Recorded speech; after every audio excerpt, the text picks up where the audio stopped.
Добрый вечер, паважанае спадарства. 4 лютага на календары. В эфіры Белсат Зум, з вами Зміцер Міцкевіч, і мы разберем апошнія навіны, ды атрымаем цікавую аналітыку ў размовах з экспертамі. Пачынаем. Псеўдапатрыятычны трэш і вялізныя грошы. Путін падпісаў указ аб стварэнні аналагу Еўрабачання ў Расіі. Каб толькі нас не затапталі. Што чакае Беларусь у выпадку глобальнай гандлёвай вайны? Беларусь і Расія без міжнароднага хакею яшчэ на 1 год. Чэмпіянат свету 2026 пройдзе без удзелу гэтых нацыянальных зборных. Першы міжнародны музычны конкурс пад назваю «Інтэрбачанне», што мае стаць расійскім аналагам папулярнага Еўрабачання, пройдзе ў верасні наступнага года ў Маскве і Маскоўскай вобласці. Адпаведны указ падпісаў Владзімір Пуцін. Беларусь ужо падала заяўку на ўдзел у фэсце. Са слову арганізатараў «Інтэрбачання», вялікую зацікаўленасць да конкурсу маюць Лацінская Амерыка, Цэнтральная Азія і краіны СНД. Акрамя Беларусі, сярод першых удзельнікаў Кітай, Азербайджан, Казахстан, Куба, Бразілія. Конкурс эстраднай песні «Інтэрбачанне», што праходзіў у 70-е 80-е гады ў краінах сацыялістычнага блоку, быў добра вядомы савецкім грамадзянам. Сярод яго пераможцаў Алла Пугачова і Мікалай Гнацюк. Нагадаю, што ў 2022 годзе Расію адхілілі ад удзелу ў Еўрабачанні за паўнамаштабнае ўварванне ва ўкраіну. Беларусь не прымае ўдзелу ў шоу з 2021 года. Тады супраць беларускага тэлебачання ўвялі санкцыі за ўдзел у паслявыбарчых рэпрэсіях. А з намі на сувязі Артемій Троіцкі, журналіст і музычны крытык, з якім мы гэтую тэму зараз і абмяркуем. Артемий, добрый вечер. Скажите, пожалуйста, вот зачем, по-вашему, вообще все это надо? Это для того, чтобы показать что-то россиянам или Западу, или же кто-то из приближенных к Путину просто почуял большой бюджет и хочет денег пильнуть? Верный ответ последний. Я думаю, что речь идет не столько даже о приближенных к Путину, сколько вообще о той шарашке, которая набросится на тот бюджет, который государство, я думаю, им щедро выдаст. То есть разговоры о возрождении интервидения, они шли уже довольно давно, и я знаю, какие люди это предлагали. И надо сказать, что да, это телевизионные братья, это люди из числа московских городских властей, это, естественно, акулы шоу-бизнеса. Они прекрасно понимают, что денег на это мероприятие будет выделено много, и, соответственно, значительная часть этих денег, то есть я даже думаю, большая часть этих денег осядет в карманах этих самых милых людей. Так что это основная мотивация. Кроме того, я думаю, будет такая мотивация политическая, что вот надо представить Россию белой и пушистой, надо показать всему остальному миру, что в России, значит, поют красивые песни, а также носят красивые костюмы и так далее.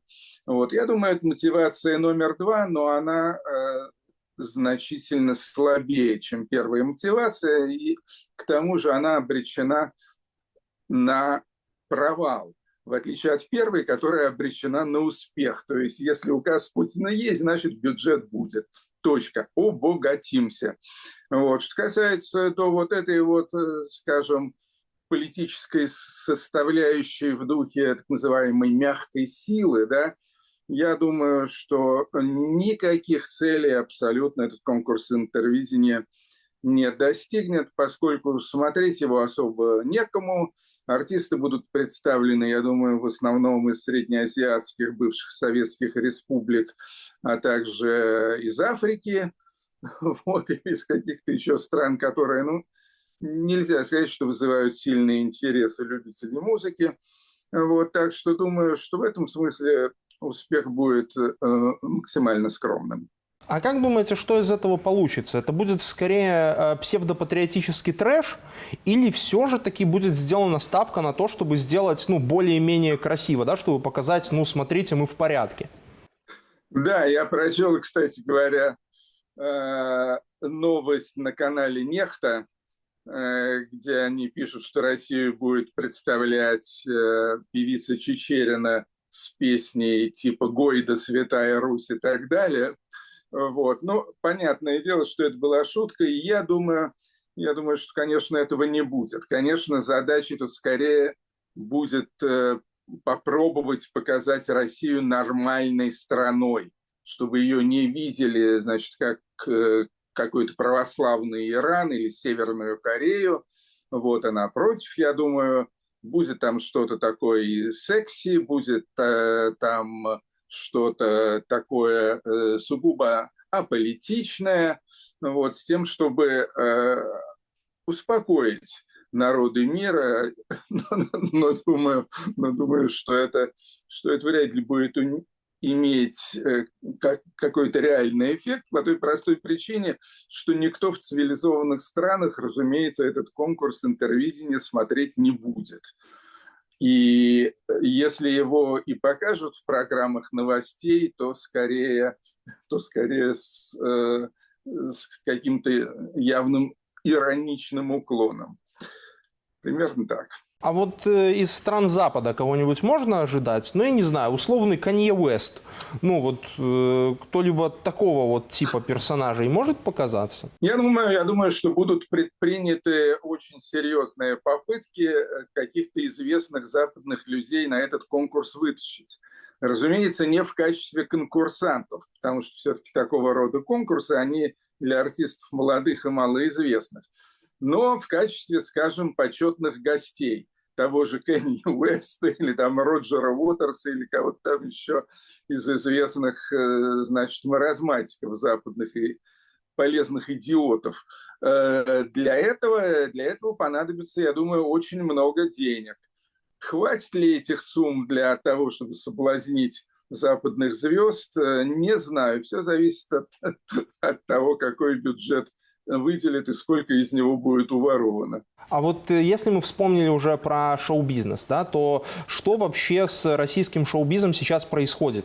Мы можем сказать, что он стремительно деградирует, и если да, то, скажем так, куда это все клонится, в какую сторону? Российский шоу-бизнес, естественно, деградирует. Насколько стремительно, мне сложно оценить, но очевидно несколько вещей. В первую очередь то, что почти все самые видные российские артисты покинули страну, а те, которые ее пока, по крайней мере, не покинули окончательно, скажем, там Юрий Шевчук и группа ДДТ, находятся в черных списках.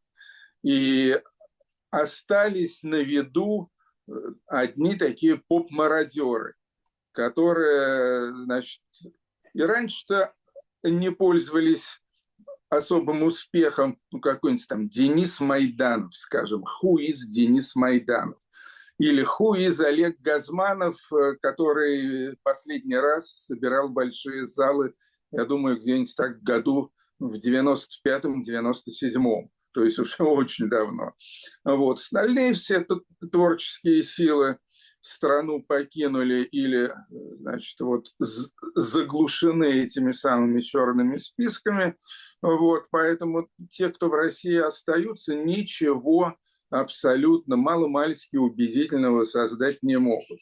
Когда сейчас говорят вот об этой самой музыкальной Z-пропаганде, то всегда фигурирует одно и то же имя – шаман. Шаман здесь, шаман там, шаман из каждого утюга, да? Но можно считать, что шаман – это исключение, подтверждающее правило. А правило состоит в том, что никому эта Z-музыка не нужна. Даже в России. А вот про тот псевдопатриотический трэш, про который мы вспомнили. У него вообще какой-либо коммерческий потенциал есть? Потому что, ну, понятное дело, что есть шаман, но кроме этого, можно ли на такого типа композициях построить какую-либо карьеру, которая будет, ну, вот, коммерчески успешной, то есть заработать на этом денег? Или это только, скажем так, бюджетные вливания и желание, опять же, местных чиновников на этом заработать? Теоретически, разумеется, возможно все, что угодно. Практически мы видим один единственный пример по кличке Шаман, и, как я уже сказал, это скорее исключение, подтверждающее правило. А правило состоит в том, что заработать на этом могут артисты, которые подпитываются из госбюджета. То есть сейчас вот тому же Газманову, Майданову, Лепсу там и так далее, их постоянно возят по каким-то массовым патриотическим мероприятием, и, само собой, разумеется, что платит им за это очень много. Я где-то читал, скажем, про Сергея Галанина из группы «Серега», вот, что там 10 лет назад его гонорар был, ну, там, условно говоря, 300 тысяч рублей за концерт, а теперь его гонорар 3,5 миллиона рублей за концерт. Почему? Потому что, ну, на безрыбье, как известно, и жопа соловей, вот, так что платят не скупясь за то, чтобы артист опозорил себя, значит, вот всеми этими продажными акциями. Вот, так что в этом смысле деньги заработать можно. Вот, что касается, скажем, до заработка за счет, скажем, роялтис, за счет прокручивания новых песен в социальных сетях и на цифровых платформах, там типа Яндекс.Музыка, Apple Music, Spotify и так далее, то я думаю, что тут серьезно заработал опять же один-единственный шаман, поскольку у него посещений много. У всех остальных этих посещений, в общем-то, почти нет. Меня просто не оставляет ощущение, что получается таким образом весь вот этот российский музыкальный ландшафт, который находится внутри страны, начинает превращаться, ну, постепенно в такой же белорусский, потому что в Беларуси тоже эта практика распространена. Там, да, вот этим недоисполнителям платить деньги, возить их там туда-сюда. Только понятное дело, что бюджеты поменьше, ну, исходя из объективных причин. Ну, вы знаете, что, в общем-то, не мною и давным-давно замечено, что лукашенковская Беларусь – это что-то вроде поля экспериментов, такого тестового поля для России и Путина. То есть в Беларуси осваиваются многие из тех карательных технологий, которые затем перенимает Россия, убедившись в том, что они работают. Так что в музыкальном отношении, я думаю, тут все то же самое. Спасибо вам большое, Артемий. З нами на сувязі був Артемій Троїцький, журналіст і музичний критик. Завочны суд над былымі працаўніцамі закрытага ўладамі парталу Тутбай распачаўся ў аўторак у Менскім гарадскім судзе. Абвінавачаная рэдактарка Вольга Лойка, корэспандэнтка Алена Толкачова і юрыдычная кансультантка Кацярына Ткаченка. Працэс будзе закрытым, а падсудныя, якія цяпер за мяжою, ізноў сутыкаюцца з абвінавачваннямі на падставе палітычна матываваных артыкулаў. Гэта ўжо другая спроба разгляду іхнай справы. Вынік першай застаецца невядомым.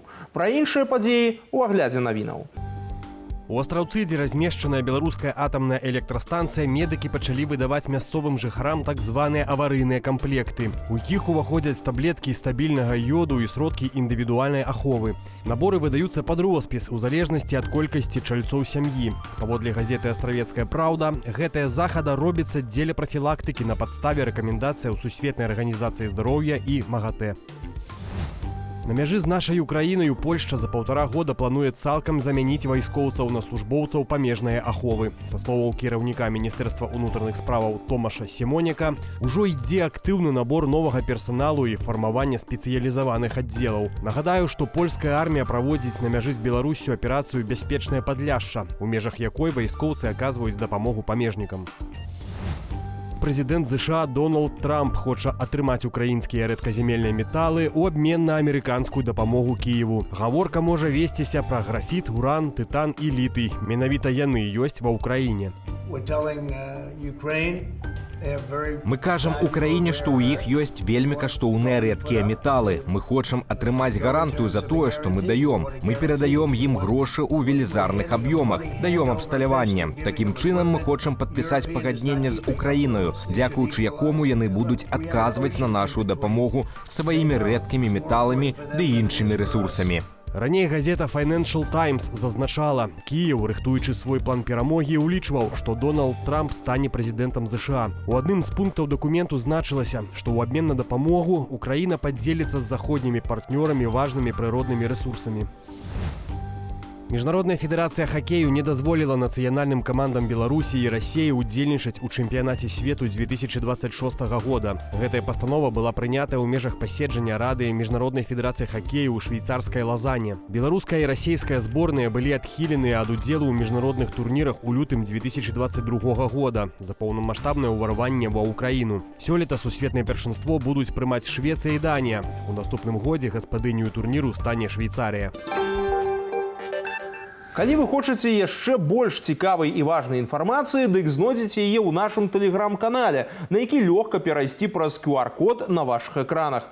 Падпісвайцеся ды чытайце актуальныя навіны і матэрыялы, падрыхтаваныя нашымі калегамі. Не забывайцеся зазіраць і на нашу інтэрнэт-старонку belsat.eu. Калі для вас, канешне, гэта бяспечна. Дзякую, што застаецеся з намі. Прэзідэнт США Дональд Трамп перанёс увядзенне мытаў на тавары з Канады і Мексікі на 30 дзён. Белы дом ужо апублікаваў дэкрэт, паводле якога новыя тарыфы пачнуць дзеяць з 4 сакавіка.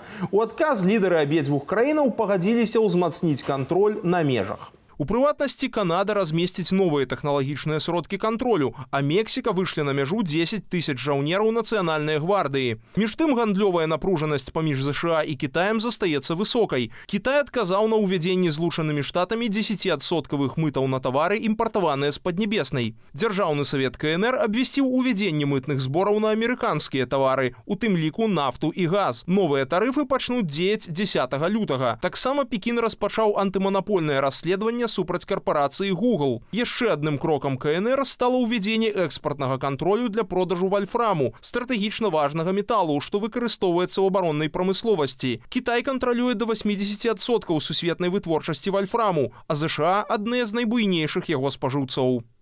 А з намі на сувязі Андрэй Махоўскі, ведучы праграмы «Оптымум» на YouTube-канале «Беларусы і рынак». Андрэй, добрый вечар. Добрый вечер. Давайте пачнем увогуле з таго, навошта Вашынгтон распачынае гэтую, так бы мовіць, гандлёвую вайну. І ці варта, ў прынцыпе, акрэсліваць гэтую з'яву аж настолькі радыкальнымі дэфініцыямі? Ну, глядите,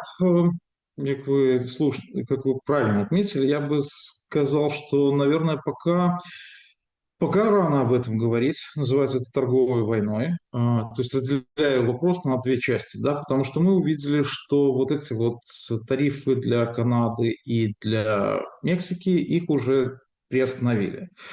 С Китаем сейчас намечаются переговоры, то есть тарифы против Китая, ну, они как бы их еще пока не приостановили, но, в общем, будут переговоры. То есть пока это выглядит как такой способ агрессивного ведения переговоров.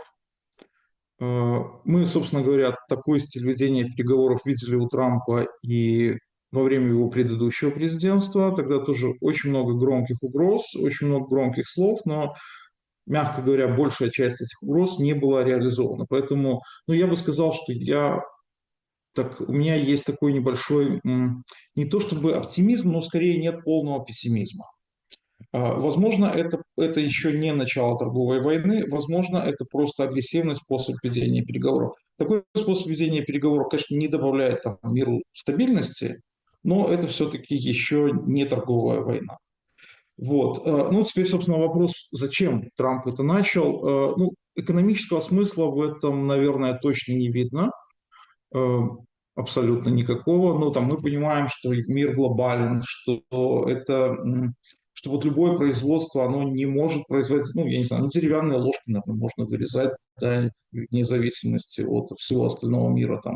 Собрать какой-нибудь автомобиль, комплектующие, они много раз пересекают границы, прежде чем попасть в страну, даже если ты производишь автомобиль на месте. То есть экономического смысла в этом нет, но, скорее всего, это имеет политический смысл, выглядеть перед своими избирателями, которые любят крутых мачо, выглядеть крутым мачо, да, я заставил всех прогнуться. Я объявил торговую войну, я забочусь о ваших интересах. Вам будет плохо жить после того, как я о них позабочусь, но я о них забочусь. А ўвогуле, ці можам мы чакаць сапраўднай, паўнамаштабнай, так бы мовіць, эканамічнай вайны, нейкіх абмежаванняў ужо такіх, сур'ёзных, і што да гэтага можа давесці? Я бы сказал, что я бы и сейчас ее не исключал, да, то есть Трамп заставляет таким способом прогнуться другие страны. там, выполнить какие-то его условия. Но если страны не выполнят его условия, ну вот Китай пока не демонстрирует никакой готовности там прогнуться и что-то там сделать, чего от него требует Трамп, хотя пока не очень понятно, чего Трамп от него требует. Ну и тогда, да, тогда мы вступим в стадию ну, полноценной торговой войны. И то же самое касается Евросоюза. Там, если это будут какие-то неприемлемые требования, то да, мы получим такую полноценную торговую войну. Да, собственно говоря, даже с Канадой и Мексикой все еще пока не разрешилось окончательно. Их же приостановили на 30 дней, а не отменили. Але калі яшчэ вернуцца да прычын гэтых увогуле заяваў Трампа і ягоных дзеянняў, калі вот паглядзець з ягонага пункту гледжання, які эканамічны сэнс можа быць у ўвядзенні абмежаванняў для тавараў з еўрапейскага звязу і для тавараў з Кітаю? То бок, ну, тому што з Мексікай і з Канадай мы пабачылі, там палітычныя рычагі ўплыву проста, і яны вельмі хутка зарыентаваліся.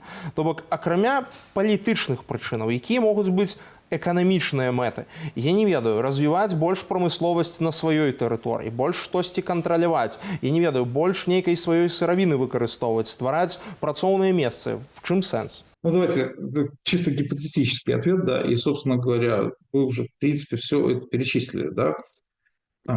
Как, скажем так, как это объясняется и оправдывается теми, кто сторонник вот этих тарифов, да. Мы будем развивать свою промышленность, мы будем создавать торговые места, там, мы будем осваивать, вот, добывать больше нефти, там, больше газа, нам будет хорошо. Ну, как бы, но это вот все эти оправдания.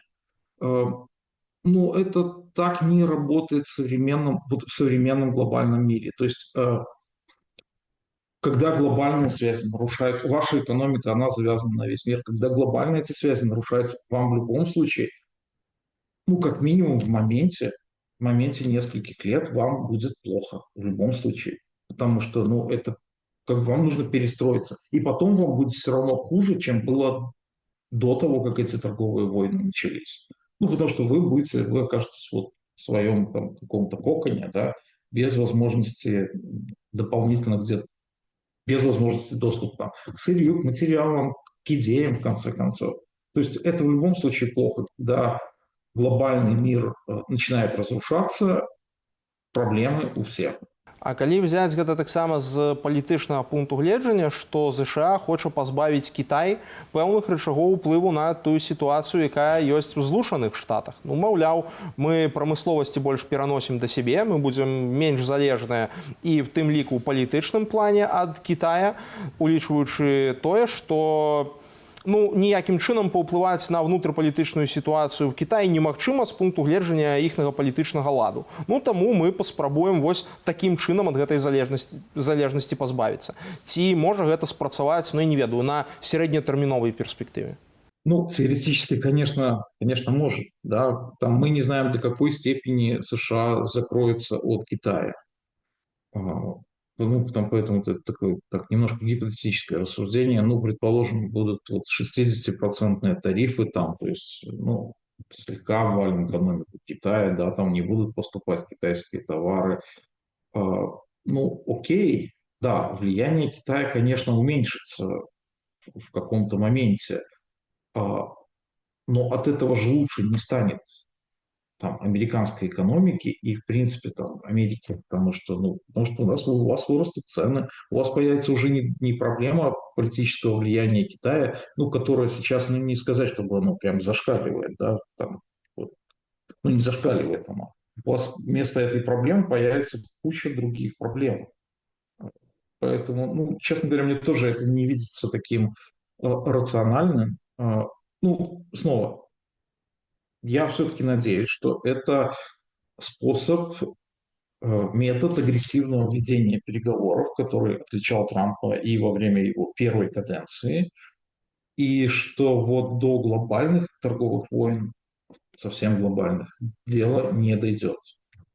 Ну, такой, скажем так, неполный пессимизм. А вось тыя абмежаванні, якія Кітай ўжо ўводзіць у адказ на абмежаванні Злучаных Штатаў. Вот гэтыя, в прынцыпе, вось такі абмен колкасцямі. Гэта проста пачатак нейкіх вялікіх такіх пертурбацый, альбо гэта рэчы, якія, ў прынцыпе, на глобальны рынок, увогуле на сітуацыю в іншых рэгіёнах света не паўплываюць? Пока, наверное, глобально, то, что пока сделано, глобально не повлияет. Ну, собственно, даже на Китай, там, даже введение вот этих 10% тарифов, по оценкам, по разным оценкам, это может привести к замедлению темпа роста Китая на 0,4-0,5% пункта. То есть, ну, даже не снижению, а просто замедлению роста, да, и, ну, и всегда есть возможность, наверное, компенсировать. Это может привести там тоже к замедлению темпа роста экспорта, но, опять же, всегда есть возможность компенсировать, это не такие огромные объемы. То есть, вот пока на этой стадии, ну, я не вижу какого-то глобального влияния там на весь мир, и, ну, я даже не вижу глобального влияния на экономики Китая и США. Глобальное влияние будет, когда вот эта тарифная война, когда торговая война станет такой глобальной, когда она приобретет больший масштаб. Ну и тогда это, конечно, ну, это очень плохие последствия, на самом деле, для всех. Ну, мы памятаем, як у папярэднюю кадэнцыю Трампа някепска раптам стала кампаніяй Huawei. Вось мы адразу памятаем вось гэтыя, ну, падобныя захады, на якія Кітай ўжо пачаў проста пасля рэагаваць для таго, каб нівеляваць магчымыя наступствы. Ці мы можам чакаць нейкіх радыкальных хадоў цяпер? І што тады можа стаць такой цэллю для амерыканскіх санкцый вось у такім выпадку, калі Трамп вырашится на радикальные деяния? Ну, смотрите, Трамп, собственно говоря, уже об этом сказал. Его цель, программа, ну, не цель, да, его угроза максимум – это тарифы 60% на китайские товары. Вот. Ну, и это будет иметь для экономики Китая действительно тяжелые последствия. Это может привести, ну, не к замедлению темпа просто, а уже просто к снижению ВВП. Это, безусловно, приведет к тому, что китайский экспорт уменьшится и упадет. Там, не знаю, через какое-то время, ну, это все гипотетически, да, Китай может это где-то компенсировать, но на это все равно понадобится время. То есть это будет иметь тяжелые последствия. Соответственно, ну, Китай тоже может ответить санкциями против США. Ну, надо помнить еще, что как бы вот большая часть американского долга, она же как бы в руках Китая находится, да. Там, ну, я не говорю, что они предъявят, его уплатят, но если там дело дойдет до войны, то, в общем, ничего нельзя исключать. То есть все будет зависеть от того, насколько глобальной эта торговая война окажется.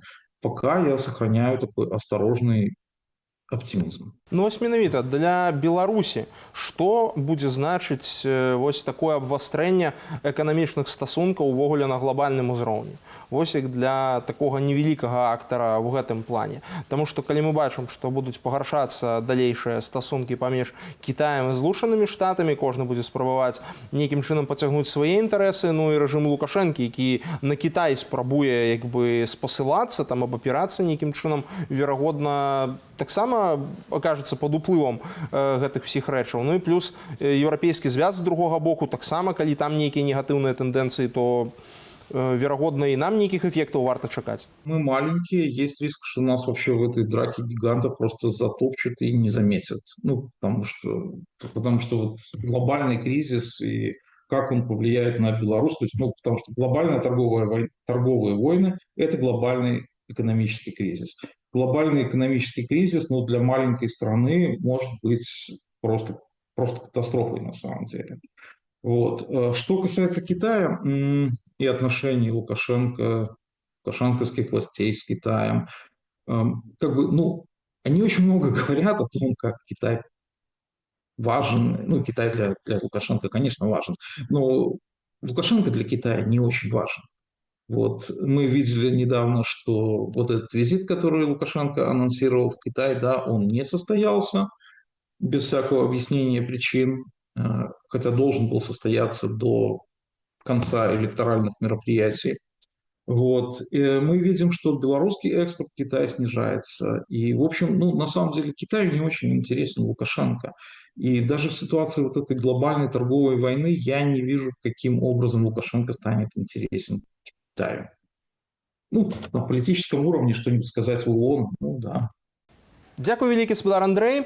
З намі на сувязі быў Андрэй Маховскі, аўтар праграмы «Оптымум» на YouTube-канале «Беларусы і рынак». Ну і мы сапраўды будзем спадзявацца, што да самых радыкальных захадаў даходзіць не будзе, бо ўсё ж такі мы з вамі назіраем, што ў нашым рэгіёне гэтыя захады да нічога добрага пакуль у цяперашні час не даводзяць. А зараз давайте паглядзім, што цікавага падрыхтавалі нашыя калегі з сацыяльных сетак Белсату. Вашай увазе праграма онлайн.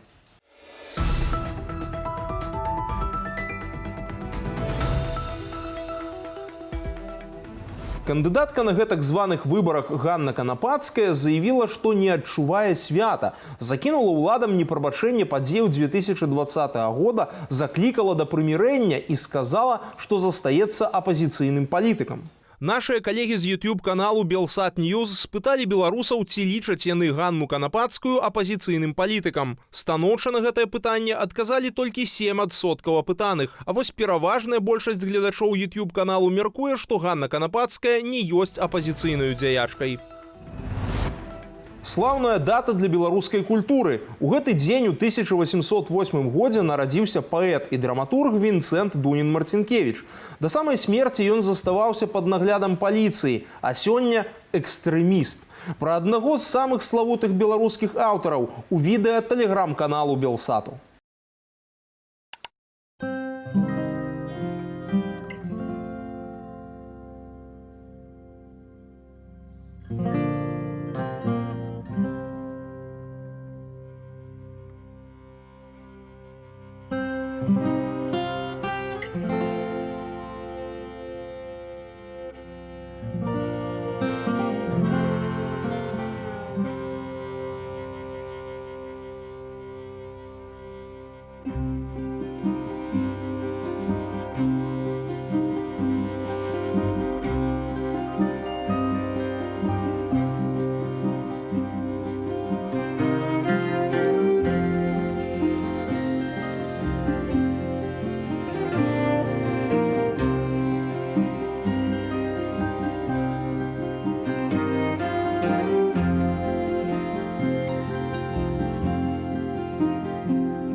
З кожным годам тэмпература паветра робіцца ўсё вышэйшаю. Яшчэ адно пацверджанне глобальнага пацяплення можна пабачыць на небе. Беларусы пачалі заўважаць чароды пералётных птушак, якія масава вяртаюцца ў краіну з зімавання.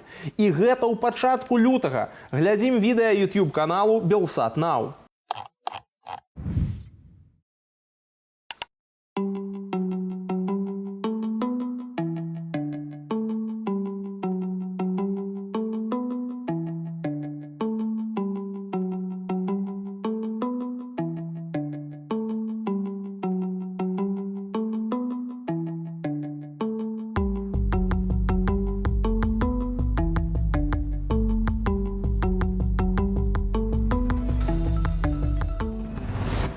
Тэлефонныя шуканцы шторазу знаходзяць новыя схемы, каб пакінуць грамадзянаў без грошай.